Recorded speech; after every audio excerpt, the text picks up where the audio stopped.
সর্বপ্রথমে তার নাম কি? মা আমিনা রাদিয়াল্লাহু তাআলা আনহা সেই জায়গাতে বলতে আছেন কুসুরুস শাম, আমি আমার সন্তানের আলাতে মুলকে শামের বাড়িগুলা ঝকঝক করে আমি দেখতে পেলাম, পরিষ্কার ভাবে আমি দেখতে পেলাম এবং পতাকা লাগা আছে আমি সেটাও দেখলাম। সুবহানাল্লাহ ওয়া বিহামদিহি। আজ নবী মুস্তাফা আছেন সেজদায়। নবী মুস্তাফা তিনটা বাক্য পাঠ করেছিলেন। নবী মুস্তাফা আছেন সেজদায়, ডান হাত তুলে কিছু চেয়েছিলেন। নবী মুস্তাফা আছেন সেজদায়, বাম হাত চেয়ে কিছু আবেদন করেছিলেন।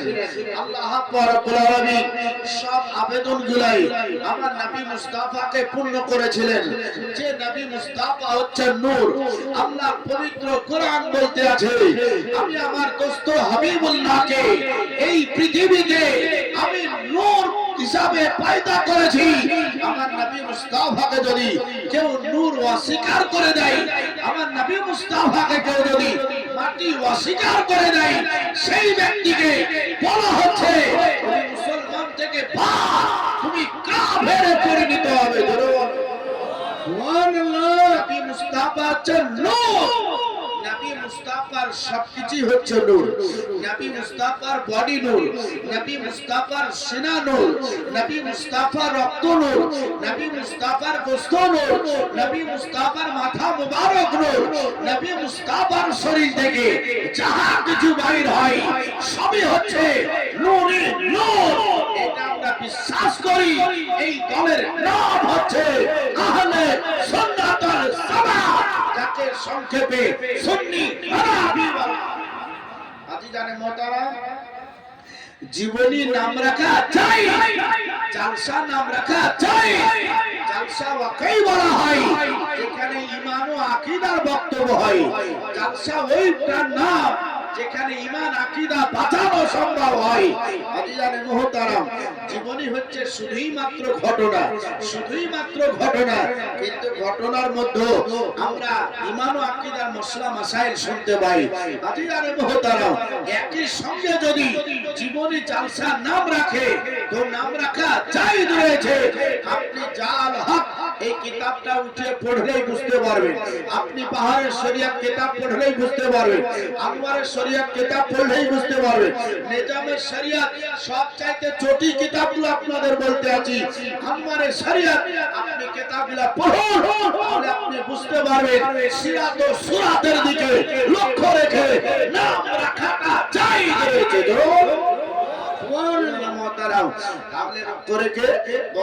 আলোচনা করো। এখন আপনারা বলেন মৌলভী সাহেব আপনাকে তো জীবনী করার জন্য নিয়ে আসলাম, আপনি এত বড় বড় করা যদি বলবেন তাহলে আবার কি করে হবে? আমাদের তো মুফতি সাহেব আছে, যে আপনারা মুফতি সাহেবের কাছ থেকে শুনবেন। মুফতি সাহেব বলা দরকার হবে না, ডিগ্রি আছে, দোয়াজি ফাঁকা ময়দান নয়, একবার ভরা ময়দানে আসার পরে একবার দেখাইতে হবে, ক্ষমতা নিতে হবে হাদিস এবং কোরআনে, তাহলে বাকি ভাইরা বোঝা যাবে কার মধ্যে কতটা তেল আছে নাকি।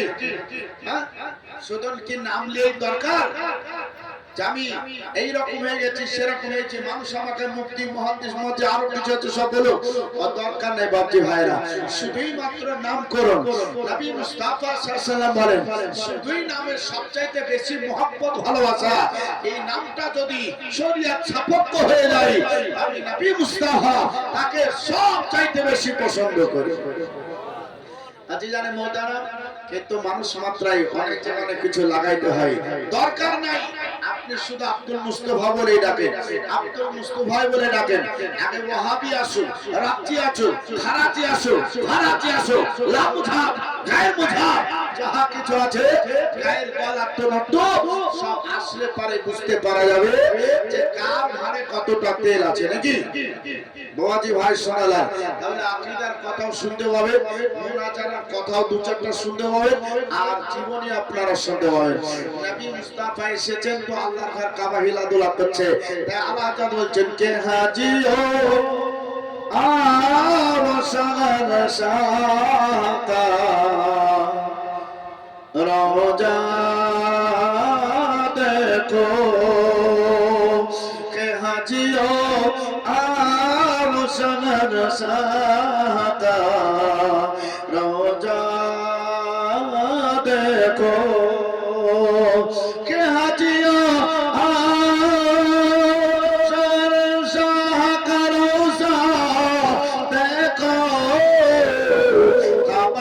खिंच के काबे का काबा देखो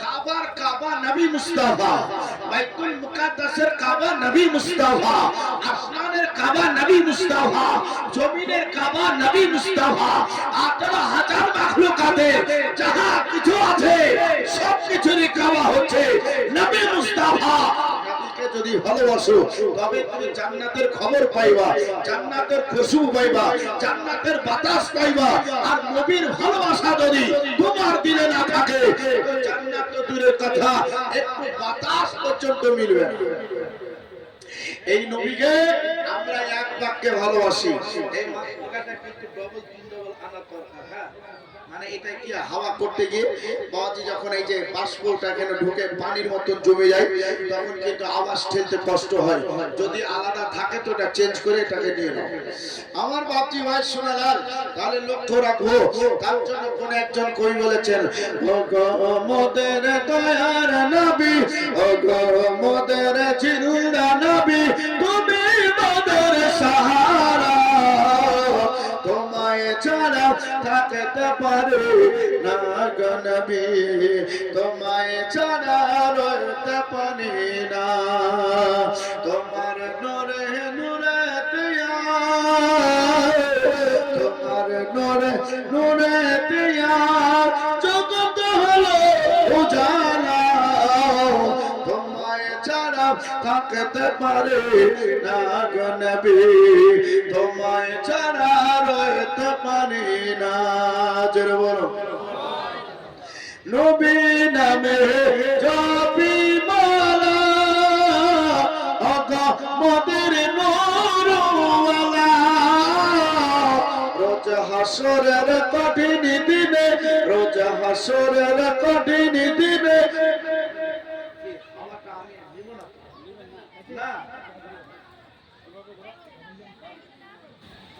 নবী নামে জপি মালা মোদের নূরওয়ালা রোজ হাসরের কঠিন দিনে রোজ হাসরের কঠিন দিনে তুমি মোদের সাহারা তোমায় ছাড়া থাকতে পারে না গো নবী তোমায় ছাড়া রইতে পারি না তুমি যদি না আসিতে আবার চাই তো খোদা বলে তুমি এসে নবী দিলে খোদার ঠিকানা তোমায় ছাড়া থাকতে পারে না গো নবী তোমায় ছাড়া রইতে পারে না আর একটা কলি তারপরে জীবনে জোরে বলো উমর ফারুক ওসমান গনি তোমার প্রেমে সবাই ধনী তোমায় বিনে ও নবী তোমায় বিনে ও নবী জান্নাত পাওয়া যাবে না তোমায় ছাড়া থাকতে পারে না গো নবী তোমায় ছাড়া রইতে পারি না আল্লাহ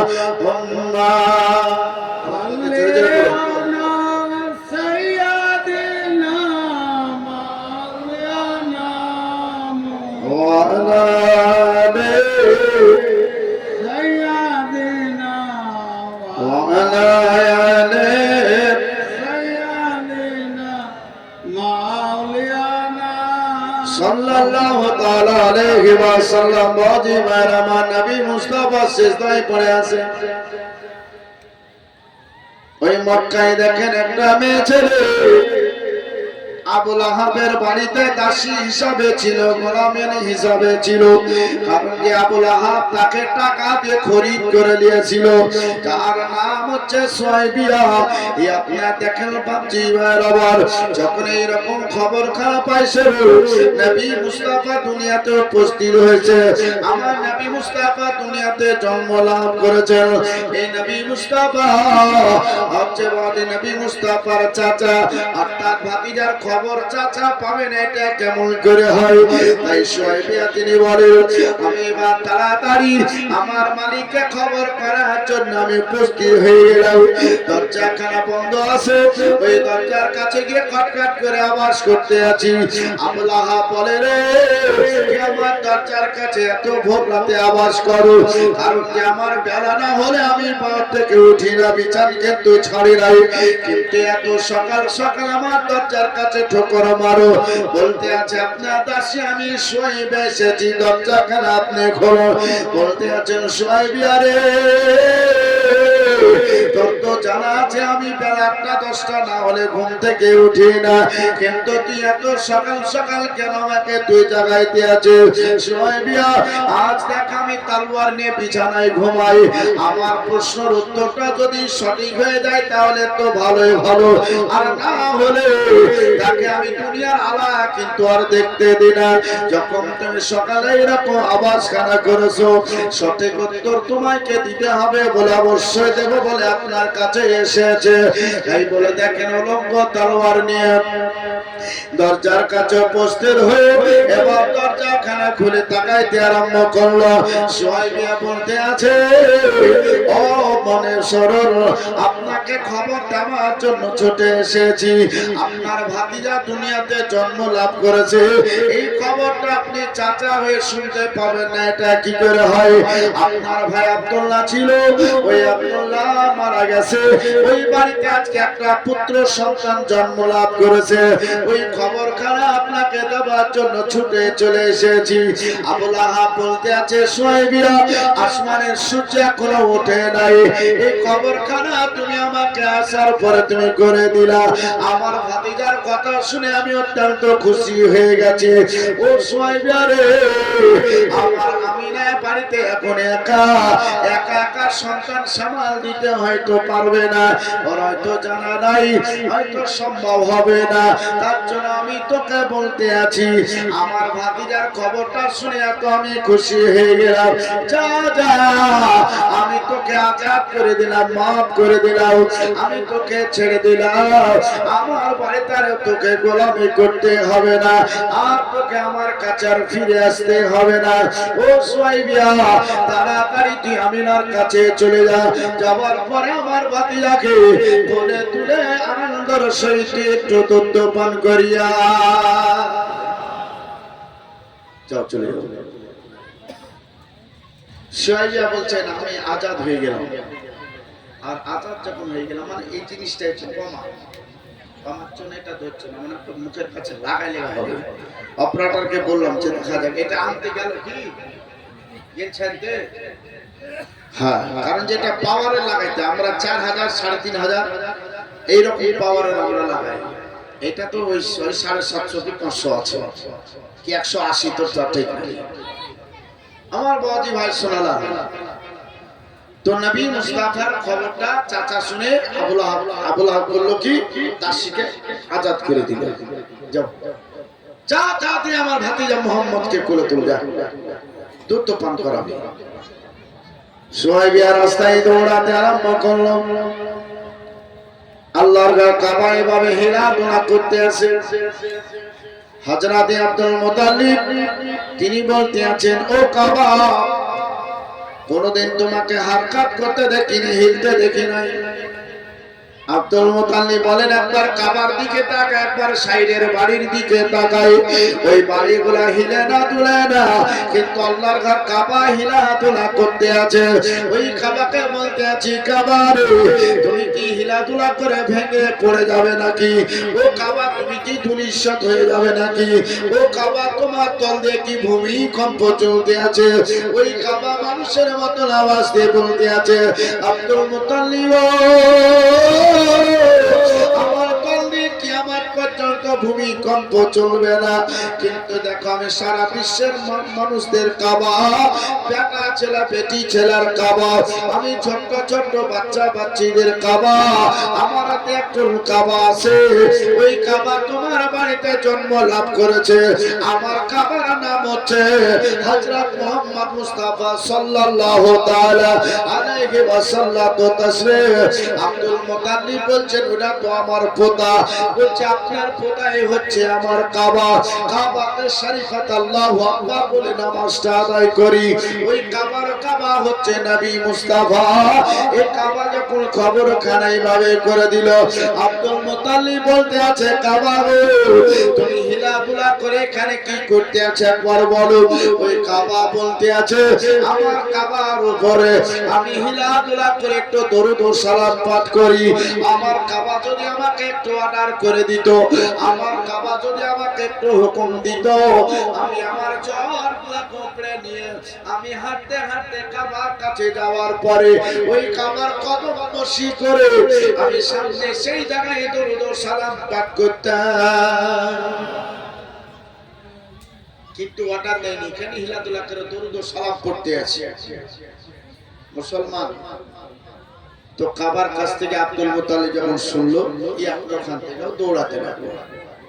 ওদিকে সুয়াইবিয়া দৌড়াচ্ছে, এদিকে আব্দুল মুত্তালিব দৌড়াচ্ছে। এখানে অত গল্প চলবে না, এই নেটওয়ার্ক का काम है ना जी। हाँ, এর জন্য বলছে 786 বলো মুসলমান। কারণ যে আপনারা এতগুলো মানুষ বসে আছেন, এই যে মাইক চলছে, কত মানুষ রাস্তাঘাটে এদিকে বসে বসে কিন্তু শুনছে না, কতজনা রেকর্ড পর্যন্ত করছে। বাই চান্স কান এদিক ওদিকে গিয়ে একটু গন্ডগোল হয়ে গেলে বদনাম। শরীয়তের খেলাফ হলে তওবা করতে হবে, না জানতে অসুবিধায় পড়ে যেতে হবে। তামাই মোবাইলের সামনে যদি কেউ গল্প করে তো মোবাইল ওয়ালার খুব কষ্ট হয় না? যে তুমি ভেদার করতে খেলি পেলে আর কোন তোমার জায়গা নাই, অসুবিধা হয়। তো ওই রকমই ভাই, যখন বক্তব্য চলে বক্তার আঙুল পাঁজরে এরকম করলে অসুবিধা হয়, কি বিতে কি বলে দেয়। কতজনাতে এরকম আছে লক্ষ্মী ভাইরা, হ্যাঁ, যে ছাগলে কিনা খায় পাগলে কিনা গায়, সেই রকম ভালো হয়ে যাবে। আমার নবী মুস্তাফা সাল্লাল্লাহু তাআলা আলাইহি ওয়াসাল্লাম এবার দেখেন দাদু ওইদিকে দৌড়াতে আরম্ভ করলো। এবার দেখেন মক্কার যত মানুষেরা ছিল, এরা আপনার আসমানে সূর্য ওঠার আগে এরা আপনার খাবার পাতি সঙ্গে করে বেঁধে নিয়ে তারা কাজে চলে যেত। এবার দেখেন বাজে টানটুলের ফাঁকে যখন সূর্যের আলার মতন নূর ঢুকে গেছে, এই পুরুষ মানুষেরা যখন পেয়ে গেল, বলছে আমাদের বিবিরা এখনো তো আমাদের কাজে পাঠায় নাই, তাই বাইরে বের হয়ে আসার পরে আপনার বিবিদেরকে ডাকতে আরম্ভ করলেন। সূর্য উঠে আছে, এখন পর্যন্ত আমাদের কাজে কিসের জন্য পাঠাও নাই? বলতে আছেন কই গো, আসমানে তো সূর্য দেখতে পায় না, তাহলে ঘরের ভিতরে কিসের আলা ঢুকলো? এই হাতটা ধরে ধরে ঘরের ভিতরে যখন ঢোকানো হলো, ঘরের ভিতরে ঢুকে তারা দেখে আশ্চর্য হয়ে যায়। অনেক ব্যক্তি তৌরাত কিতাব পড়তে জানতো, তারা আপনার তৌরাত কেন পড়তে শুরু করে দিল। ওই মুহাম্মদ চ্যাপ্টার মধ্যে পাওয়া যায়, ওই সিরাতের চ্যাপ্টারের মধ্যে পাওয়া যায়। বলে 12 রবিউল আউয়াল সোমবার দিন শুভে সাদিকে আসমানে সূর্য উঠবে না, তার আগে ওই সূর্যওয়ালার সূর্যই পৃথিবীতে আবির্ভাব ঘটাইবে। আর ওই সূর্যওয়ালা যখন পৃথিবীতে চলে আসে, তখন পুরা কায়নাতকে উজালা করে দেবে। অর্থাৎ নবী মুস্তাফার আজকে প্রত্যেকটা ঘরে ঘরে যখন খবর হয়ে গেল, প্রত্যেকটা ঘরের মানুষ যখন জানতে পেরে গেল, এই মক্কার লোকেরা বলতে আছি ওই বাচ্চাটাকে না দেখে আমরা আজকে মালিকের বাড়িতে কাজে যাব না, আজকে আমরা সবাই মিলে ছুটি ঘোষণা করে দিই, আজকে মালিকের কাজ করতে যাব না। আসমানের সূর্য নাই, যেই বাচ্চাটার নূর আজকে আমাদের ঘরে প্রবেশ করলো, ওই বাচ্চাটা না জানি কেমন একবার দেখবো আর সালাম করব, ওই বাচ্চার জন্য একটু খুশি মানাইতে হবে। তোমাদেরকে বলতে আছি বাড়িতে কি কিছু জিনিস আছে? বলে আপনি কি করবেন? বলছে বাচ্চার জন্য একটু মিঠাই খাবার তৈরি করো, মিঠাইগুলো একটু গ্রামে বিতরণ করে দেব, বাচ্চা বাচ্চিদের কাছে বিতরণ করে দেব। বলছে বিরারে বাড়িতে কি টাকা পয়সা আছে? অবশ্যই টাকাগুলো যদি বাইর করে দাও, ওই বাচ্চাটার খুশি রে আমরা রাস্তাতে টাকাগুলোকে বিতরণ করতে থাকবো। বাচ্চার খুশি দেখেন মানাইতে মানাইতে আপনার আসার পরে আমার নবী মুস্তাফার সঙ্গে সাক্ষাৎ করবে, দেখা করবে। তাই দেখেন সবাই মিলে আসতে আরম্ভ করলো। আল্লাহর ফেরেশতারা আমার নবী মুস্তাফাকে সালাম করব বলে এবার দেখেন সবাই লাইন দিয়ে চলে আসলো। হযরত জিবরিল আমিন দরজার কাছে দাঁড়িয়ে একটা একটা করে ফেরেশতা চলে যায়, আমার নবী মুস্তাফাকে সালাম করে। আমার কোরআনের তাফসীর বলেন হাজার হাজার লাখ লাখ ফেরেশতা আমার নবী মুস্তাফাকে ভিড় করে করে সালাম করে। এর আপনারা দাঁড়িয়ে দাঁড়িয়ে নবী মুস্তাফার পায়ের দিক থেকে আমার নবী মুস্তাফাকে বলেছিলেন আসসালাতু ওয়াসসালামু আলাইকা ইয়া রাসূলুল্লাহ। আচ্ছা আমরা আজানের পরে সালাত দিই না? সালাত দিই তো? সালাতে অন্য কোনো কথা কয়? এটাই তো বলি না। ফেরেশতারা আমার নবীকে যে সালাম করেছিল সেই সালামের কথাগুলো তো আমরা মাইকে উচ্চারণ করি, আমরা কানে শুনতে পাই। আমরা একটা কাজ করেছি সেই মোতাবেক কাজে লাগা। হেদায়েতে লেখা আছে যে মুসল্লিদেরকে ডাকো, একবার আজান দিয়ে দাও, মানে এলান করে দাও, এলান করে দাও। এলান করে দেওয়ার পরে দেখছো মানুষ আসছে না, তো জামাতটা শুরু হবে তার কিছুক্ষণ আগে মুসল্লিদেরকে ডাকো। তো মুসল্লিদেরকে কেমন করে ডাকা হতো? বাজার আসার পরে হচ্ছে আয় আল মুসল্লি, मुसल्लीদের ডাকা যায় नमाजी जल्दी मस्जिद की तरफ रवाना हो जा, टाइम कम है, जमात के साथ नमाज पढ़ना है। জায়গায় জায়গায় খবর করা হতো, তখন মানুষ যাওয়ার পরে নামাজ পড়তো। কিন্তু এক মাঝি পর্যন্ত মাঝি এখন দিন এসেছে, এখন বৈজ্ঞানিকের যুগ এসেছে, মাঝি বাইরে সেই রকম মাঝি আজ আবিষ্কার করেছে। আর হাটে বাজারে কোন জায়গায় দৌড়তে হয় না, এখন মাঝি একই জায়গা থেকে আওয়াজ অনেক দূর পৌঁছানো সম্ভব হয় নাকি? তাই বলতে হচ্ছে যেভাবে জামাতের আগে মুসল্লিকে ডাকার চাইতে যদি নবী মুস্তাফার নামে সালাম পেশ করো, তাহলে পরে যতজন ব্যক্তি নিজের কর্ণপুরে শুনতে পাবে প্রত্যেক ব্যক্তির নামায় আমলের মধ্যে ওই প্রত্যেকটা অক্ষরের নেকি লেখা হবে এবং তার গুনাহগুলোকে ছাঁটাই করে দেয়। তাহলে সালাত দেওয়া ভালো না মুসল্লিকে ডাকা ভালো? সালাত দেওয়াটা ভালো। ওই সালাত দিয়ে তো মুসল্লিকে ডাকে। খবর করে দিয়েছি যে জামাতের 5 মিনিট আগে তোমাদেরকে ডাকার বদলে নবীকে সালাম পেশ করব, আর তোমরা তাড়াতাড়ি ছুটে চলে আসবে। আমাদের জানা হয়ে গেছে যেমনি মসজিদে বলছে আসসালাতু ওয়াসসালামু আলাইকা ইয়া রাসূলুল্লাহ, আসসালাতু ওয়াসসালামু আলাইকা ইয়া হাবিবাল্লাহ, আসসালাতু ওয়াসসালামু আলাইকা ইয়া নূরুল্লাহ।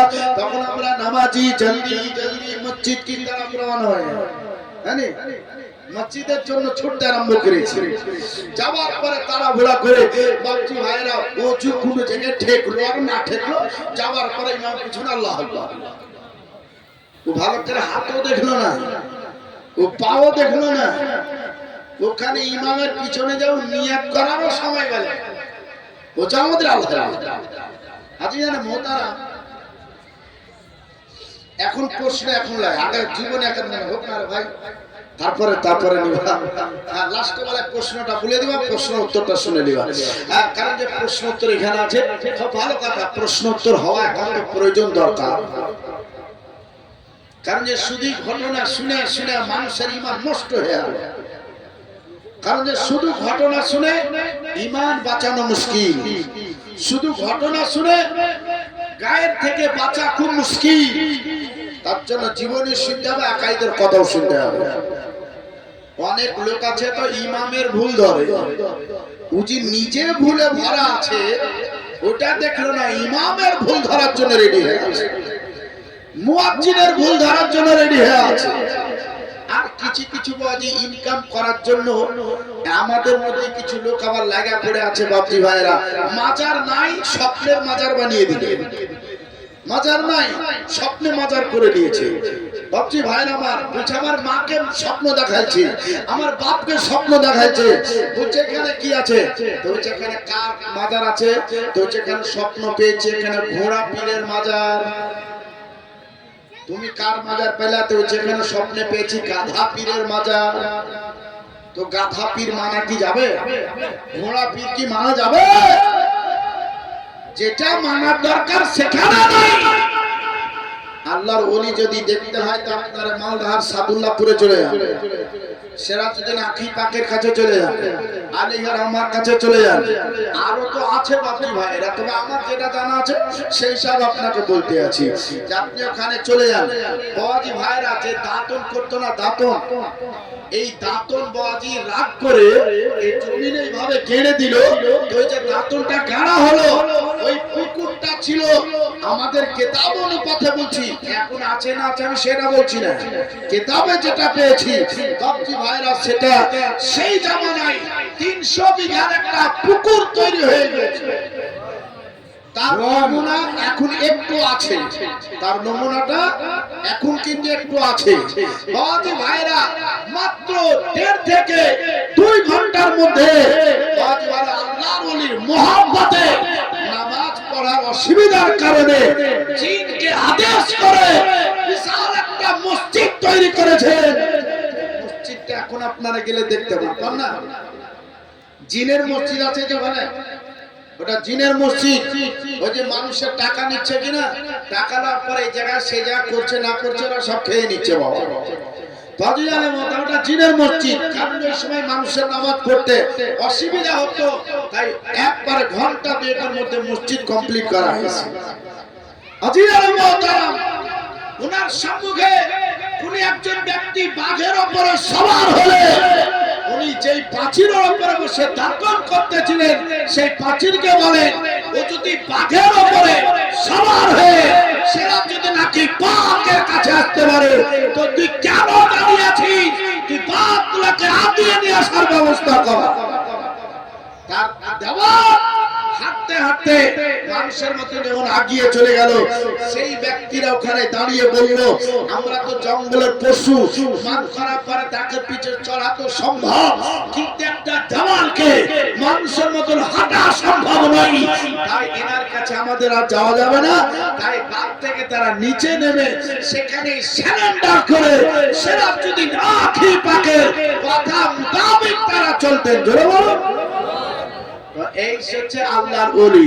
ইনার কাছে মানত মানেন জায়েজ আছে, কোনো অসুবিধা নাই, কিন্তু আইরে গায়রে পীর এদেরকে কিন্তু মানা চলবে না বাপ। শোনালাল, কারণ যে জীবনী শোনার জন্য আছেন বাপ, আগে জীবনীটা চটচট করে শুনে নেন। ভাই আপনারা যতদূর পেরেছেন দিয়েছেন আলহামদুলিল্লাহ, বাকি থাকলে আপনারা দিবেন। তো নবী মুস্তাফা সাল্লাল্লাহু আলাইহি সাল্লামকে ফেরেশতারা সালাম করছে, সব ফেরেশতারা সালাম করছে। আব্দুল মুত্তালিব চলে আসলো, আসার পর দরজায় ঢুকতে যাবে তো একজন হটিয়ে দিচ্ছে, কে গো? তো এখন ফেরেশতারা সালাম করছে, আপনি এখন ভিতরে যেতে পারবেন না। হযরত আব্দুল মুত্তালিব তিনি বলেন, আমি বাইরে অনেকক্ষণ দাঁড়িয়েছিলাম, দাঁড়ার পরে যখন ফেরেশতাদের সালাত করা হয়ে গেল, এবার দেখুন ভিতরে ঢোকার পরই আমি আমার খোদা মুহাম্মদকে সিনায় লাগিয়ে নিয়ে আমি আদর করে একটা চুমা খেয়ে আল্লাহর কাবার কাছে গিয়ে একটু দোয়া করার পরে পুনরায় বাড়ি নিয়ে চলে আসলাম।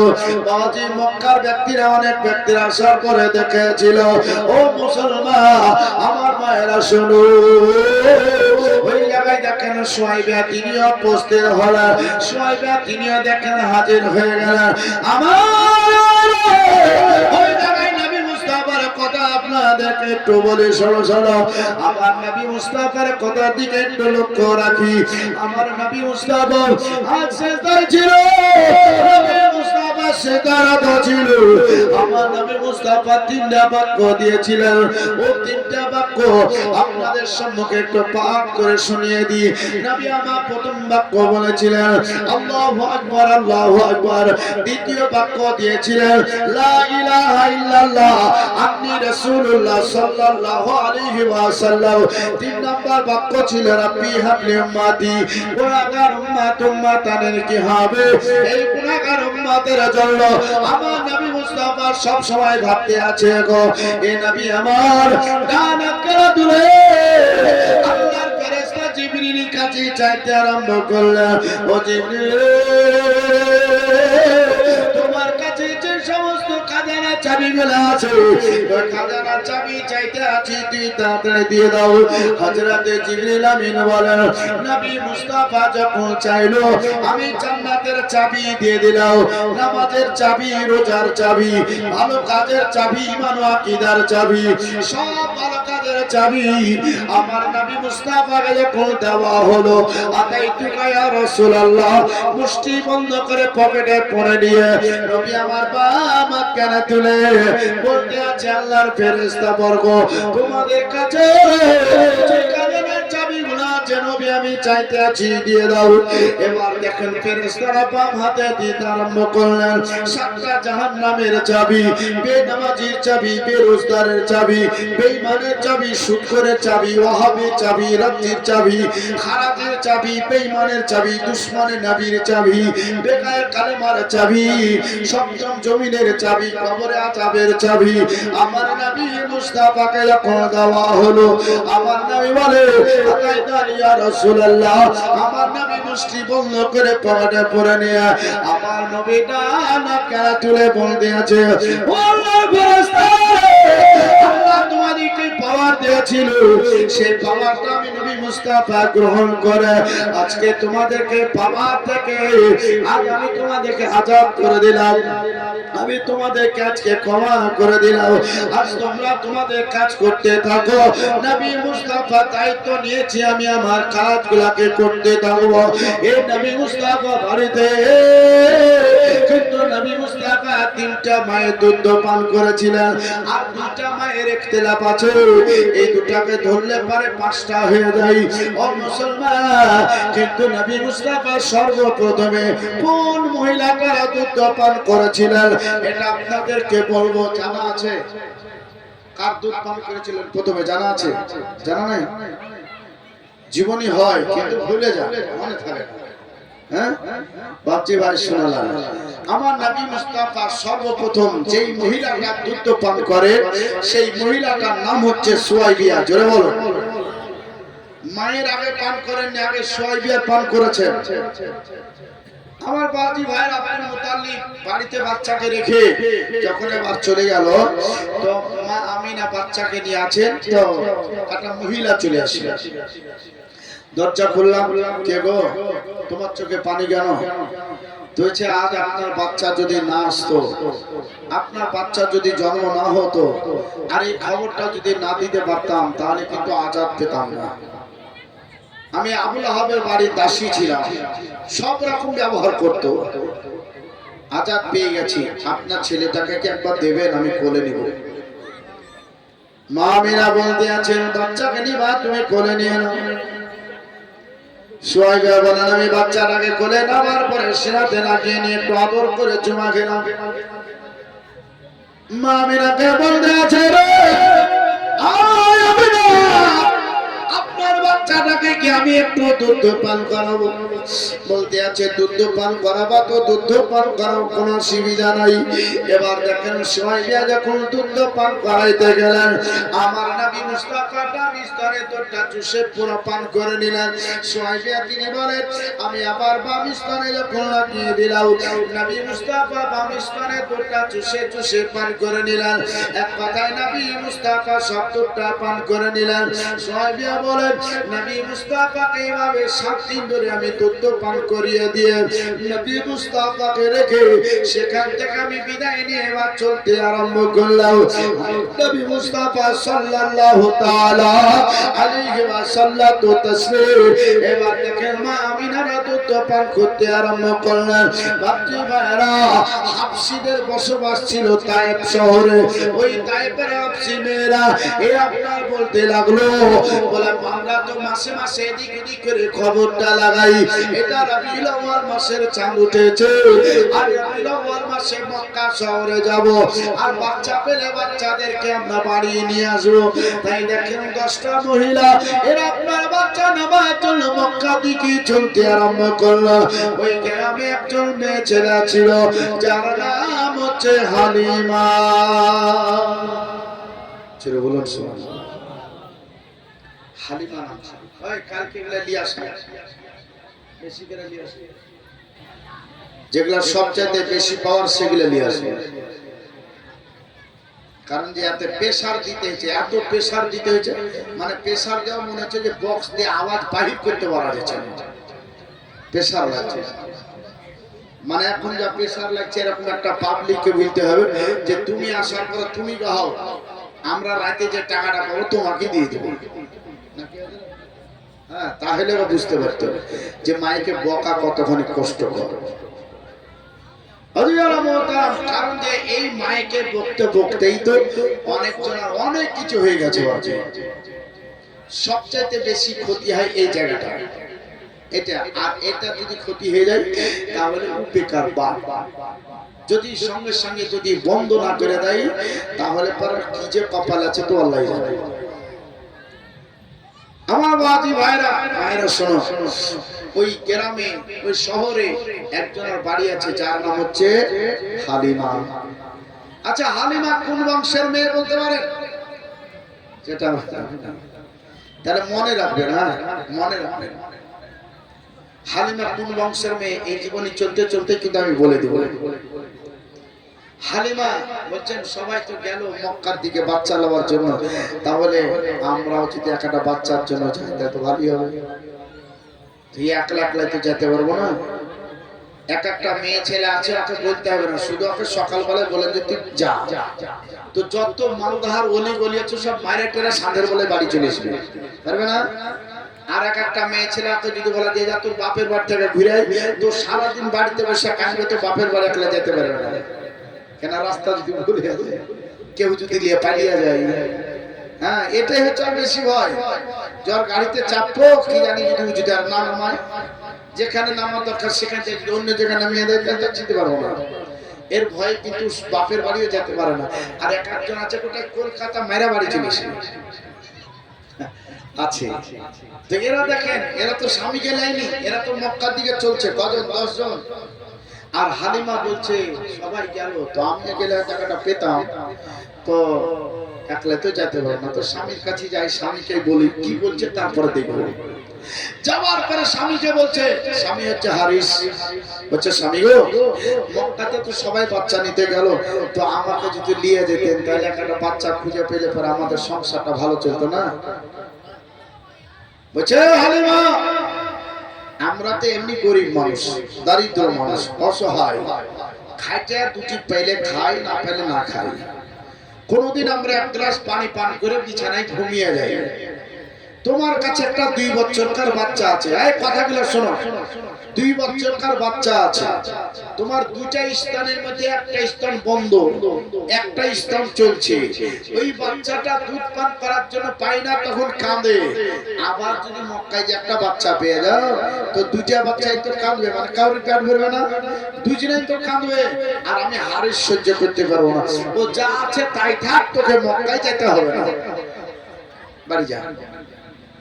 হালিমা বলছেন স্বামীকে বড় আশা করে বললাম মনটা খারাপ, বাপজি ভাইরা চলে আসেন। আচ্ছা বলেন তো, আপনার বিবির মন খারাপ, আপনি যদি আসার পরে বলেন রহিমের মা এক গ্লাস পানি দে তো খাই, তো দিবে? দিবে জি? যত পারবে ঢেলা খা। তুমি আমার কথা শুনবে না, তোমার কথা শুনবো? তো হালিমা যদি এরকম করে তাহলে তো মুশকিল পড়ে যাবো। তো হারিস বলছে না, বিবিকে খুশি রাখলে যখন যা চাইবা তখন তাই পাবে। কি কথা ঠিক না বেটি? ঠিক না? বিবিকে যদি রাজি রাখতে পারো, তুমি যখন যা চাইবে তখন তুমি তাই পাবে। তোমার ওই জায়গার কিন্তু টাইমের দরকার হয় না। বাজি ভাইরা, এর নাম হচ্ছে ভালোবাসা। যদি ভালোবাসতে হয় তো নিজের বিবিকে ভালোবাসো, বিবির মোহাব্বত নিয়ে চলো, তাহলে তোমার এই দুনিয়াতে যা আছে আছে, ওই দুনিয়ার রাস্তা একবারে ক্লিয়ার, আরামে চলে যাবে। কারণ যে নবীর ভালোবাসার জিন্দেগি হচ্ছে 63 বছর। জোরে বলো, 63 বছর ভালোবাসার জিন্দেগি। আর আমাদের একদিন দুদিন হচ্ছে কিনা বাপজি ভাইরা, উনি যে কি চাইলো, ই যে কি দিবে, এদিক ওদিক করতে যাবো। মুক্তি শেখ বেটা কি হয়েছে রে, তুই রাগের মাথায় 1 2 3 4 5 ছিল, 10 টাকাই দিচ্ছি। যা ছিল সব খেয়ে দিয়েছে। মুফতি সাহেব চলে আসলো, বলছে মিথ্যা কথা বলে দিকের ব্যবস্থা করে নিতে হবে। কেন যে ছোট ছোট 4-5টা ছেলে পিলে আছে, আর ব্যবস্থা করতে হবে। তো ব্যবস্থা হবে, কাল দেখা যাবে। ভাবছি ভাই শোনালাম তো হালিমার মনটা খারাপ। হালিমা আস্তে আস্তে করে নিজের বাড়ির দিকে চোখের পানি জড়া জড়া দেখো আসতে আছি। ওই দিকে হারের বলতে আছে আমি তোমায় বলতে আসি তাড়াতাড়ি বাড়িতে তুমি রেডি হও, তোমাকে নিয়ে আমি মক্কা থেকে বাচ্চা নেওয়ার জন্য চলে যাও। কথাটা যখন এইভাবে বলা, দেখেন হালিমা অত্যন্ত খুশি হয়ে গেল। হালিমা বলতে আছেন বাড়িতে আমি একখানা কাপড় কিনে নিয়ে বাচ্চাকে একটা জামা গায়ে দিয়ে আমার বাড়িতে যে সমস্ত জিনিসগুলো ছিল এগুলো আমি একটা ছোট্ট করে পুটলি তৈরি করে নিয়ে আমি মশকে পানি ভরা দরজার কাছে দাঁড়িয়ে আছি। হারিস বলেন আমি উঠার উপরে হাউসটাকে চাপিয়ে দিয়ে এবার দেখো আমি বাড়ির কাছে যাওয়ার পরে হালিমাকে সঙ্গে করে নিয়ে আমি আমার চলতে আরম্ভ করলাম। কিন্তু দেখেন তার ওটা কিন্তু অতটা ভালো ছিল না। ওটা নিয়ে সেইভাবে আস্তে আস্তে করে চলে, কিন্তু গরমের দিন ছিল। ভাবছি ভাইয়ের আমার ওই গরমে যে পানি, টাকা পয়সা, খাবার দাবার সব কিছু শেষ হয়ে গেছে, আর কিছু নাই। কিন্তু বাচ্চাটা বাজি ভাইয়ের আমার হঠাৎ করে যেন পানি চাইতে লাগলো, আর আকাশ পানি দাও। হালিমা বলতে আছেন স্বামীকে একটু পানি দেন, কিন্তু পানি দেখেন নাই। বলতে আছে কি করবো ভাই? বলে ইসলামের একটু দুটো পান করা। কটা ইসলাম চলছিল? একটা। হ্যাঁ, একটু মনে রাখবেন তাহলে সুবিধা হবে। একটা চলছিল, বলছে বিবি রে পানি তোর নাই, একটু দুধ পান করানি তো পানির কাম হবে, তো তোমার স্থানে লাগিয়ে একটু দুধ পান করিয়ে দাও। কিন্তু বাচ্চাটা একটু চুষার পরে মুখটাকে ফিরিয়ে এনে বলতে আছে মা পানি দাও। এক কথাই দেখেন হালিমার স্তন থেকে দুধ বের হলো না, ওই স্তনটা খাসাক হয়ে গেছে, শুকিয়ে গেছে। হালিমা বলতে আছেন স্বামী ও আর কত দূর গেলে আমরা পানির ব্যবস্থা করতে পারবো? সামনে একটা গ্রাম দেখতে পাওয়া যায়, ওটাই হচ্ছে মক্কা শহর। ওই গ্রামে গেলে আমরা সব কিছুর ব্যবস্থা করে নিতে পারবো। এবার দেখেন আস্তে আস্তে করে তারা গিয়ে যায়, আস্তে আস্তে করে সামনের দিকে যখন চলে যাই দেখেন তারা মক্কা থেকে বাচ্চা নিয়ে বের হয়ে গেল।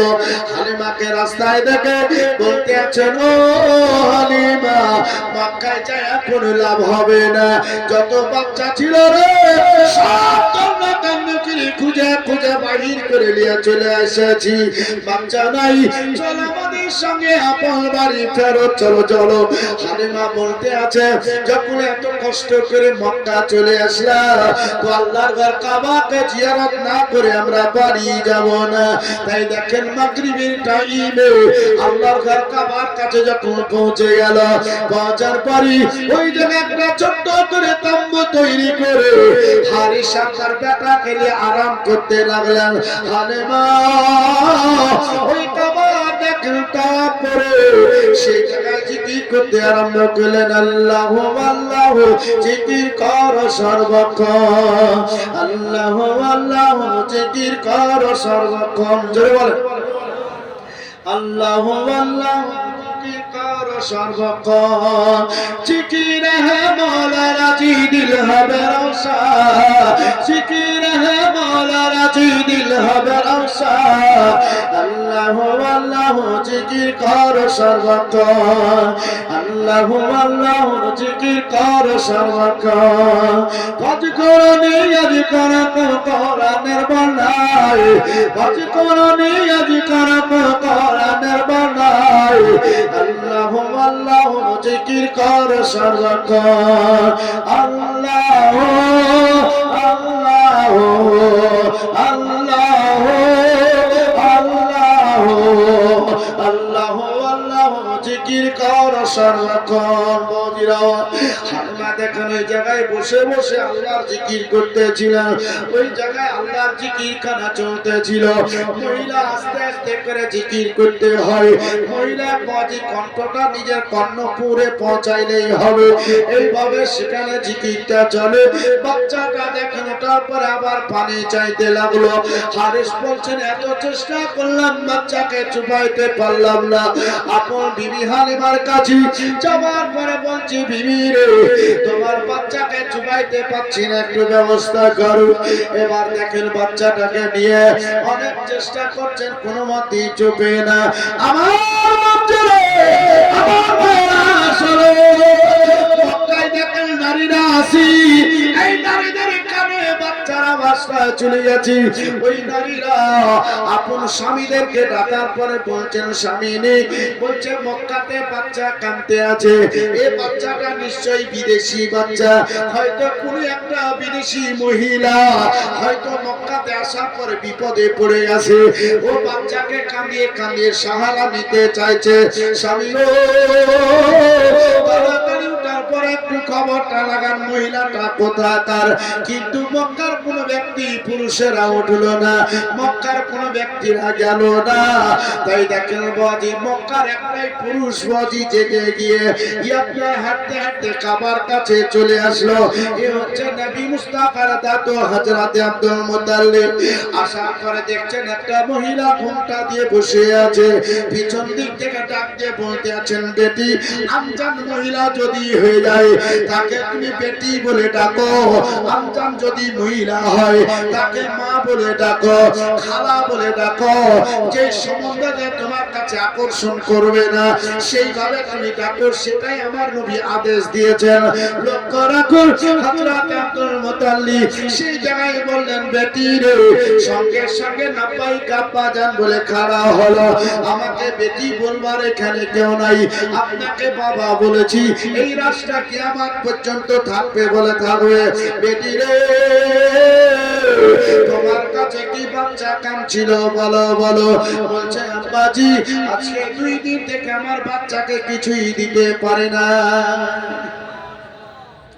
2 দিন বাচ্চাকে কিছুই দিতে পারেনি গম্বা 2 দিনকার ভোকা আমার বাচ্চাটা আছে আমি 2 দিনকার ক্ষুধার্ত আছি আমার স্বামী রাতে আরাম করছে 2 দিনকার ভোকা বলতে আছে ও বেটি তোমরা কোন দেশ থেকে এসেছো তোমার নামটা কি তোমার স্বামীর নাম কি তোমার বাচ্চার নাম কি তুমি কোন বংশের মেয়ে এবার দেখেন বলতে লাগলো আব্বাজি আমার নাম হচ্ছে হালিমা আমার স্বামীর নাম হচ্ছে হারে আমার বাচ্চার নাম হচ্ছে ইব্রাহিম আমি সাদিয়া বংশের মেয়ে তাই বাজি হালিমাতু সাদিয়া রাদিয়াল্লাহু তাআলা আনহা বলা হয় বলতে আছে হালিমা রে তুমি যখন সাদিয়া বংশের মেয়ে ওর মানেটা মতলবটা কি ওর টিকা কি বলতে আছে ফলো রাখো সাদিয়া বংশের মেয়ে অর্থাৎ ওই বংশে একটা ব্যভিচারী মেয়ে ছেলে পাওয়া যাবে না ওই বংশে একটা খারাপ চরিত্রের মেয়ে ছেলে নাই ওই বংশে বেপরদা মহিলা নাই ওই বংশে বেনামাজি মহিলা নয় ওই বংশে আল্লাহ রাসূলকে বেশি বেশি ভালোবাসে জন্য এরা মহব্বতটা বেশি করতে পারে তার জন্য বলতে আছে হালিমা তোমাদের এখানে আসার কারণটা কি এটা আমি শুনবো তবে আমি তাড়াতাড়ি বাড়ি থেকে একটু আসি এবার দেখেন বাড়ি থেকে ছাতু আর মধু আর মশক পানি দিয়ে বাজি কিছু টাকা নিয়ে হালিমার কাছে উপস্থিত হলো বলছে হালিমা রে এই যে তোমাকে জিনিস দেওয়া হলো এগুলা তোমার স্বামীদেরকে নিয়ে খাওয়া দাওয়া করো আর টাকা দিয়ে সকালবেলায় দোকান থেকে কিনে খাওয়া তবে কিসের জন্য তোমরা এসেছো বলো বলো বলছে আব্বাজি একটা বাচ্চার খবরে চলে এসেছিলাম নাকি মক্কা থেকে সব বাচ্চা চলে গেছে হালিমাকে বলছেন কে বললো আমার পোতা মোহাম্মদ তো বাড়িতে আছে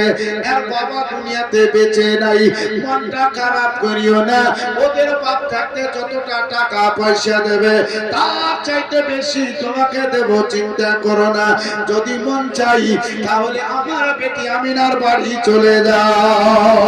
হালিমা বলছেন খালি কোলের চাইতে ভরা কোলটাই ভালো। সকালবেলায় দেখি দরজার কাছে যখন আওয়াজ করা হয়, দরজার কাছে গিয়ে এবার বাপজি ভাইরা আওয়াজ করলো, আমিনা দরজা খুললেন। ও যেখানে সালাম কালাম হলো সেই জায়গাতে খেজুর আর পানি দেওয়া হলো। খাবার পরই বলতে আছেন কিসের জন্য আপনি এসেছেন? বলে আপনার বাচ্চাটাকে দেখার জন্য এসেছি। বলে আমার বাচ্চা ঘরের ভিতরে আরাম করে। আজি জানা মোহতারাম, তো ঘরের ভিতরে নবী মুস্তাফা আরাম করছে। মা হালিমা তো সাদিয়া তিনি বলেন আমি দরজা খুলে যখন ভিতরে ঢুকলাম তো গোটা ঘরটায় আলায় আলোকিত হয়ে আছে। এত আলা এত আলা, আমি দেখে আশ্চর্য।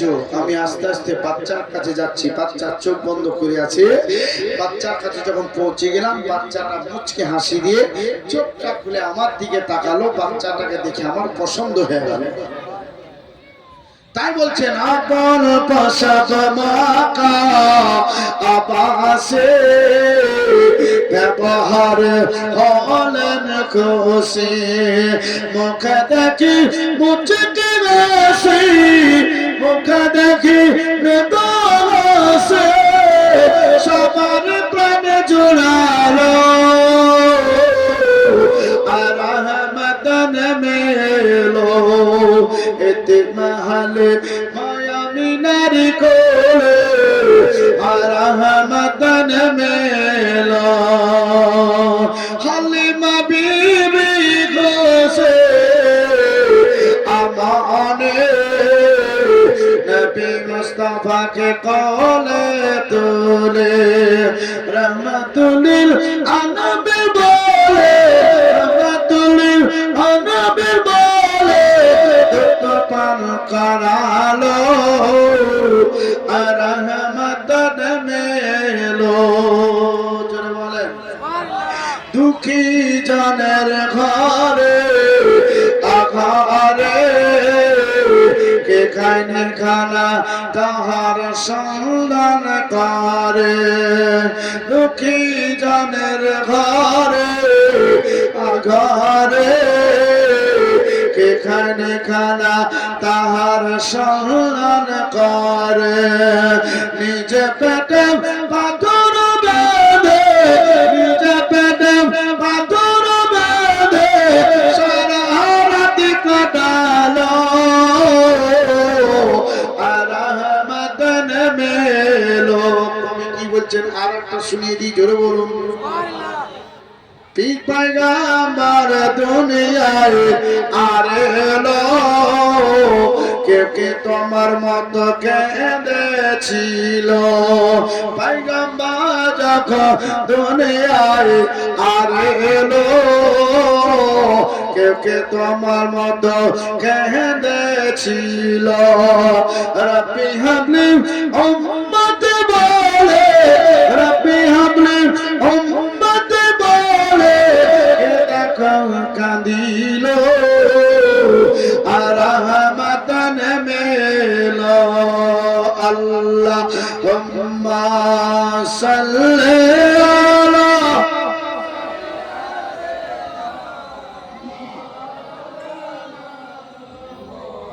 ওয়ালা আলি সাইয়্যিদিনা ওয়ালা আলি মাওলানা মুহাম্মদ সাল্লাল্লাহু তাআলা আলাইহি ওয়াসাল্লাম। বাজি ভাই আমার লক্ষ্য রাখে এবার একটু বলাকার শুরু। মা হালিমাতুল সাদিয়া তিনি বলেন নবী মুস্তাফাকে দেখে আমি অত্যন্ত খুশি হয়ে গেছি, নবী মুস্তাফাকে দেখে আমি এত ভালোবেসেছি। বাচ্চাটা মুচকি হাসি যখন আসলো আমায় ভালো লাগলো। ওই বাচ্চাটাকে আমি নিজের হাতে যখন এইভাবে বিছানা থেকে আমি আমার হাতে উঠিয়ে নিলাম। আমার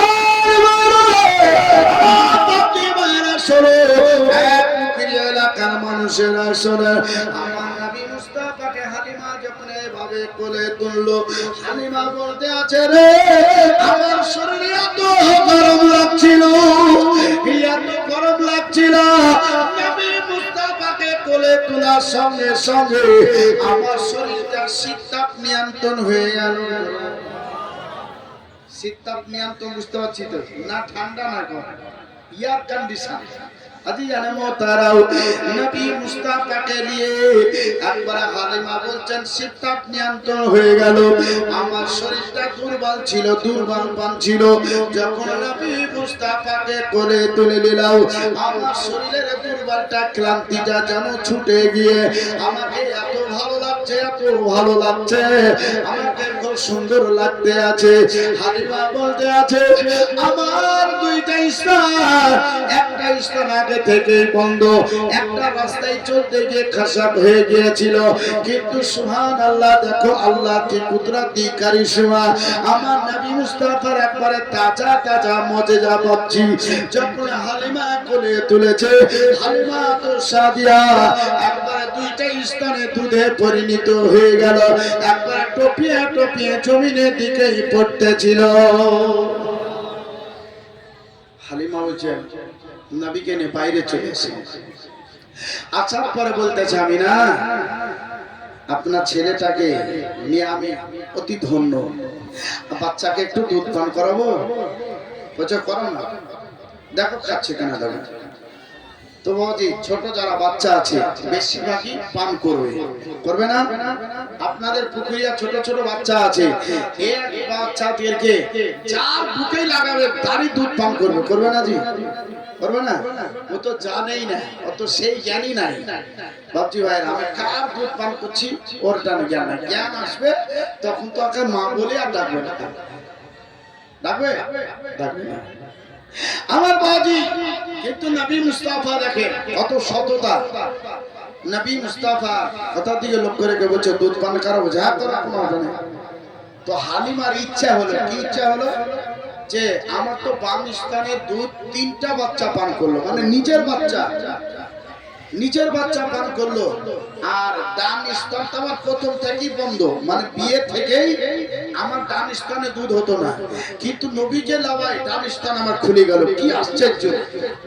তো তাহলে যেটা খুললো আমি সেই স্থানে আমার নবীকে লাগাবো, লাগার পরে দেখি আবার কোন ধারে লাগাতে হয় কিনা। এটা হালিমার ইচ্ছা। তোমার হালিমা তো সাদিয়া বলে আমি ডান স্থানে লাগিয়ে দিলাম, নবী আমার পুরো চুষে পান করে নিলেন। কি বুঝতে হবে? কি বুঝতে হবে? এই আপনি ভাত খেলেন, লাস্টে বেলা কি বলবেন? এতক্ষণ আলহামদুলিল্লাহ, আর নবী চুষা পান করলেন তখন আলহামদুলিল্লাহ বলতে হবে না? খুশি সংবাদ শুনতে পেলা না? এই তো আশ্চর্য মানুষ। হ্যাঁ বাপজি ভাই শোনালাম, চারটা কথা চার জায়গায় ব্যবহার করবে, বেশি বেশি নেকি তোমার অধিকারী হবে। একজন চলে গেছে মনুষ্য, বলছে মনুষ্য আমার বাপ মারা গেছে, একটু মাইকে এলান করে দেন তো। ওই যার বাচ্চাটা কাঁদছে একটু বাইরে নিয়ে যাও, কারণ যে গরমের জন্য অসুবিধা হচ্ছে, একটু নিয়ে যাও, একটু হেঁটে ফুটে আবার আসার পরে বসবো, কারণ যে তোমার বাচ্চা ধ্যানের জন্য এই বাচ্চার জীবনের অসুবিধা। হ্যাঁ একটু বাইরের দিকে নিয়ে যাবে, একটু বাইরের দিকে ঘুরুন ঘুরুন করে নিয়ে একটু পানি পান করিয়ে তারপর আসো। হ্যাঁ পানি দিতে হবে বাচ্চাকে, এখন গরমের দিন পানি পান করো বেশি, খাবার কম খাও, পানি খাও বেশি। আর যদি আমার ফলো করা যায় তারপরে ফজর থেকে নিয়ে এই জীবনীতে আসা পর্যন্ত মানে এরকম বোতল 7 লিটার পার হয়ে গেছে, 7 লিটার পার হয়ে গেছে। এখনো ইচ্ছা করলে এক আধ বোতল খাইতে পারবে, খাবো না, ওটা অভ্যাস। খাবার কম খাও, পানি বেশি খাও, তাহলে তোমাদের যখন পেটে লাগছে কিনা তোমাদের যে সমস্যা আছে সেটা ওয়ারেন্স একটা জুস পাওয়া যায়, মানে ওয়ারেন্স একটা স্লাইম পাওয়া যায়, সেটা কিন্তু প্রত্যেকটা বাড়িতে বাপজি ভাইরা রাখতে হবে। ওটা কিন্তু মাঝে মাঝে একটা করে খেতেই হবে, ডাবের পানি খেতে হবে, পানি বেশি খেতে হবে, তাহলে কিন্তু আপনার শরীরটা ভালো থাকবে। তুই তো বুঝছে যে টাকা দিয়ে পানি খেতে এসেছি, টাকা দিয়ে খাবো তো একবারে 60 গোশ খা। হ্যাঁ টাকা দিয়ে খাবে, বলছে 60 কর, বেটারাকে বুঝায় শোন বাড়ি যাবি তো ভাত খানাতে বসবে কিনা, তো ভাত তরকারি কম খাবি, ভাত সুতমকে লাড়ালাড়ি করবি, আর যেমনি গোশ দিয়ে গুলা টপ টপ করে খেয়ে দিবি, আবার গোশ বেলা কাটে ভাই গোশ নাই গোশ দিয়ে যাবে, বলবে না বলবে না জি। তো এই শিক্ষাটা খুব একটা খারাপ লাই, কারণ যে অনেক বাচ্চা আছে যে খাবার ধরছেই নাই, তোমাদের যদি খাবার ধরার নিয়ত থাকে তাহলে ভালো, আর ধ্বংস করার নিয়ত থাকলে গুনাহ। চাপ বাজি ভাই, কারণ যে আমরা জীবনে আগে শুনেলি চটচট করে। তো কি বলছিলাম, দুধ পান। জি, আপনারা কথা কম বলছেন তো, কারণ যে আমার জীবনীতে কথা বেশি বলতে হয়। অন্যান্য বক্তারা দেখলে 1 ঘন্টা হয়ে গেছে, আমার ওয়াকে তো পছন্দ লাগে বাজি ভাই। এত মানুষ, ভরপুর মানুষ পচ করলো তো হাত লোক নাই, আবার পথ চললো দেখছেন বেশিরভাগই নাই। চোখ বন্ধ করে ফের খুঁজছে দিয়ে একটা পয়সা খুব কাঁদছে।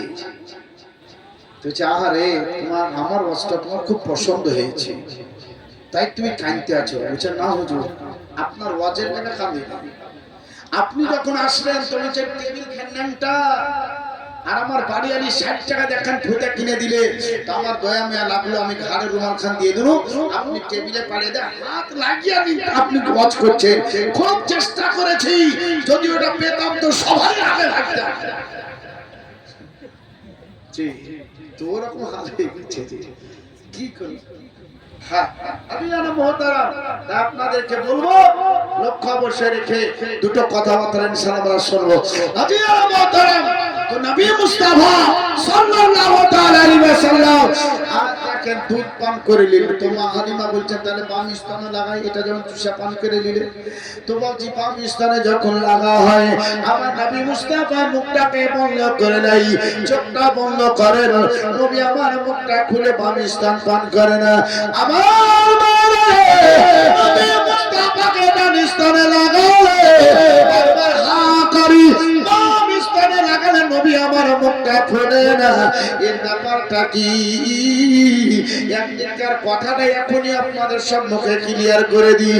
আমার সাহাবীরা নবী মুস্তাফাকে জিজ্ঞাসা করেছিলেন, ইয়া রাসূলুল্লাহ, নবী গো, যখন হালিমা সাদিয়ার কোলে আপনি ডান স্তনে দুধ পান করেন, বাম স্তনের পান করেন নাই, নবী আমার বলতে আছেন শোনো, আমার একটা দুধ ভাই ছিল 2 বছরকার ইব্রাহিম, আপনার হালিমা দুধ পান করতো, আমি যদি ওটাও চুষে পান করে নিতাম তাহলে আমার দুধ ভাইকে ফাঁকি দিয়ে দেওয়া হতো। আমি নবী যেমন ফাঁকি দিই নাই রে, ওই রকম তোমরা কেউ কাউকে ফাঁকি দিবে না। বাপ বেটা, বাপ বেটি এবং ভাই ভাই ভাই বোন, আত্মীয় বর্গ যার যেটা হক আছে আপন সমান পূজায় দিবা, কাউকে তোমরা ফাঁকি মারিও না। আর ফাঁকি মারা যদি আসো তাহলে প্রথমেই তুমি কবরে ধরা পড়ে যাবে, কবরে আটকে দেবা। খুব সাবধান। বেটাকে চুপি চুপি টিপ মেরা জমি দিয়ে দিচ্ছে, আর টিকিলাকে ফাঁকি মারছে নাই অনেক আছে।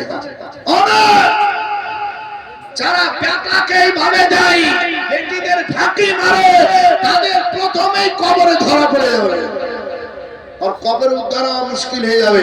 তাহলে কেউ কাউকে ফাঁকি মারবে না বাপ সোনালাল। ওটা সাইডকার কথা মুফতি সাহেবের কাছ থেকে আপনারা শুনবেন। আমি আর একটু জীবনে আপনাদের তাকলিদ জুগিয়ে দিই। তবে ভাই সোনালাল, এই জীবনের ফাঁকে একটা কথা না বলে কিন্তু আমি পাচ্ছি না বাবা। কথাটা কি দেখেন, সারা দিন জাগরণ, সারা রাত জাগরণ, মানুষ মাত্রা কষ্ট করছে শুধুই মাত্র আমার জন্য নাই, আমি দিনেরও খিদমত করছি। এই যে আপনাদের কাছে জীবনী করে চলে গেছিলাম কালিয়াচকে বাউজি ভাইরা মাদ্রাসার ছাত্র, তার জন্য অনেক জনের কাছে 1000 2000 5000 যে যেরকম দিবে বাউজি ভাইরা চেক লিখে লিখে তার ব্যবস্থা করলাম। আরো কিছু ছিল, ওগুলো সম্ভব হলো না, জীবনের জন্য ছুটে চলে আসতে হলো।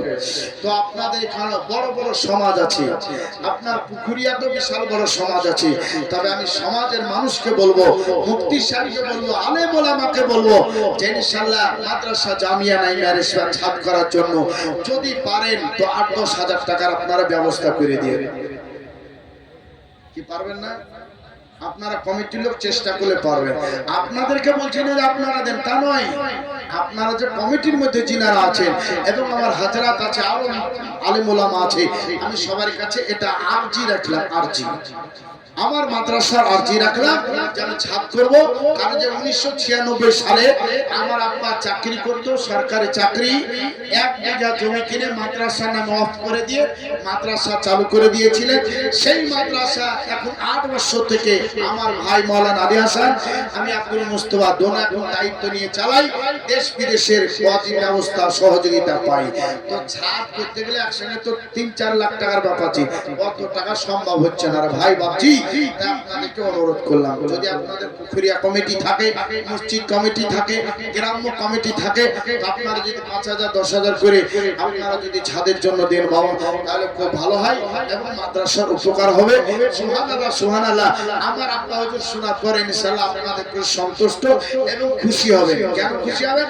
আপনাদের এই পুকুরিয়া আজ থেকে 15-16 বছর আগে থেকে আমি নাম জানি।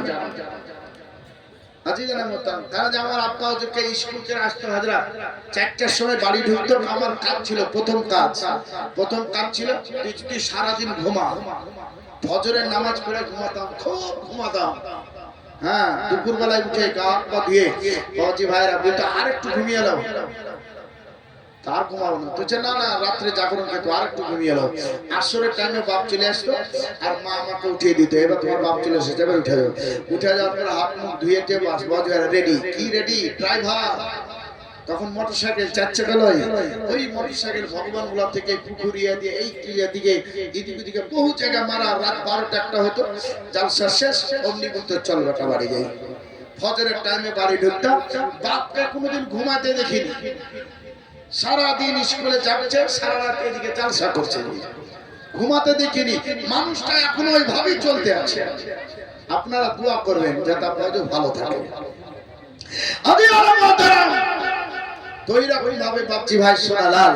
স্কুলে চাকরি না করলো, একটা ছোটখাটো পাবলিক স্কুলের মতন জেনারেল মাদ্রাসা চালাইতে আছে। আজ খুব কষ্ট করছি, আপনারা দোয়া করুন। চলে আসুন নবী মুস্তাফা সাল্লাল্লাহু তাআলা আলাইহি ওয়াসাল্লাম।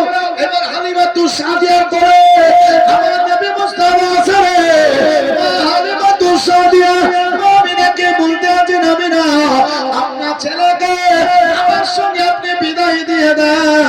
আপনার ছেলেকে নিয়ে আমি এবার নিজের গ্রামের দিকে চলতে আরম্ভ করি।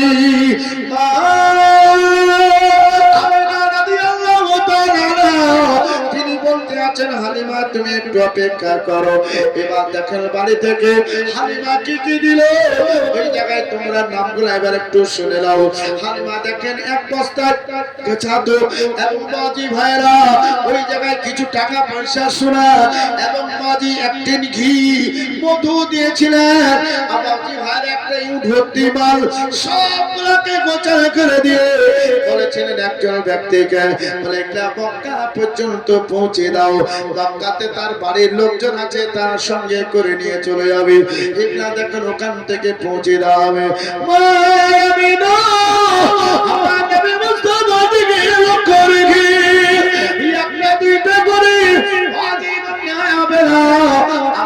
কিতাবের মধ্যে বলেন যে 10 জোড়া কাপড় দেওয়া হয়েছিল, আমার একটা কিতাবে বলতে আছেন 4 জোড়া কাপড় দেওয়া হয়েছিল। হালিমা জিজ্ঞাসা করতে আছেন, ও আমিনা বল আপনি 4 জোড়া কাপড় দিলে এই কাপড়গুলো কার কার কাজে লাগাইব? আমার আমিনা বলতে আছেন 2 জোড়া কাপড় আমার সন্তানের জন্য ব্যবহার করবে, আর 2 জোড়া কাপড় তুমি তোমার স্বামী ব্যবহার করবে। হালিমা বলছেন এইভাবে এবার বাড়ি থেকে বের হয়ে চলে যাব। আমি না ডাকার পরে বলতে আছেন, কবে কবে দেখা করতে আসবে, কথা ফয়সালা হয় নাই, একটু বলো। ওই জায়গায় হালিমা বলতে আছেন, আমি না যখন সময় হবে তখন দেখাতে নিয়ে আসবো, চিন্তা নাই। মা আমি না এই কথাটা মেনে নিতে পারলাম না। আমি না বলতে আছে, হালিমা রে এই খবরটা মানা সম্ভব নাই, তুমি আমার কাছে 3 রাতের একটা টাইমটা বদলে দাও। বলছে 2 মাস পর পর আসবো। বলে হবে না, 1 মাস পর পর আসবো, 15 দিন পর পর দেখা করাতে আসবো, তার আগে আসলে পারে বেশি ভালো হয়, চিন্তা নাই। আমি না যতদূর পারবো আপনার জন্য সবকিছুরই ব্যবস্থা করব। এবার বাচ্চাটাকে নিয়ে চলে যাবে। হালিমা সাদিয়া বলে আসমানের সূর্যটা অনেক দূর উপরে উঠে গেছে, ওই সূর্যের ঝলকা যদি একটা ছোট্ট বাচ্চা চেহারায় যদি লাগে, ওই চেহারাটা চামড়াটা কালো হয়ে যেতে পারে। তাই বলে হালিমা আপন দেখেন কাপড়ের তলে নবীকে সুন্দর করে একবারে ঢেকে নিয়ে মা দরজা থেকে যখন বাইর হয়ে গেল, যখন সামনের দিকে আগাইতে আরম্ভ করলো, তাই কবি বলতে আছেন তাই হালিমা তোমার কোলে কে এসেছে দেখো না, জোরে বলো নাই হালিমা তোমার কোলে কে এসেছে দেখো না, দিন দুনিয়ার বাদশা সেজে তাজদারে মদিনা। তাই হালিমা তোমার কোলে কে এসেছে দেখো না, দিন দুনিয়ার বাদশা সেজে তাজদারে মদিনা। মরুভূমির গরম পানি পায়ের নিচে হাত বোলাই, মরুভূমির গরম পানি পায়ের নিচে হাত বোলাই, সূর্য এসে উকি মারে চাঁদা দেখে লজ্জা পাই, চাঁদের মতন চাঁদ বিহাই রইলে না মা হালিমা, দিন দুনিয়ার বাদশা সেজে তাজদারে মদিনা। মা হালিমা সাদিয়া বলতে আছেন আমি তখন জমিনে চলতে লাগি রে, আমার পায়ের তলে কোথায় ছিল পাথর, পাথর আসার পরে চুমা দিতে লাগলো, পাথর আসার পরে নদীর জবান মারা দিয়ে নবী মুস্তাফার উপরে দরুদ ও সালাম তারা পড়তে লাগলো। এবং আশ্চর্য খোদার কসম দেখলাম সূর্যকালে একটা মেঘের আবহাওয়া লেগে গেছে, ওই আবহাওয়াটা লেগে যাওয়ার কারণে আমার ছটা আমার ছায়া জমিনে পড়ে না। আমি হালিমা যখন সামনে এগিয়ে যাই, সামনে দেখতে পাচ্ছি গাছগুলো এইভাবে হিলাধুলা করে, ওই গাছগুলো মনে হচ্ছে ভেঙে পড়ে যাবে এরকম অবস্থা। তার জন্য আমি হালিমা একটু ব্যাগ করে দূর দিয়ে ঘুরে যাই গো, গাছটা দেখতে পাই রে একবারে শাক করে জমিনে পড়ে গিয়ে ওই গাছ আমার নবী মুস্তাফাকে সালাম করলো, আমার নবী মুস্তাফার কদমে চমাকে আমাকে সালাম করে। আশ্চর্য কথা হচ্ছে আমার গাছ আপন কক্ষপথে দাঁড় হয়ে গেল, জোরে গাছ পড়ে গেলে খাড়া হয় না রে, কিন্তু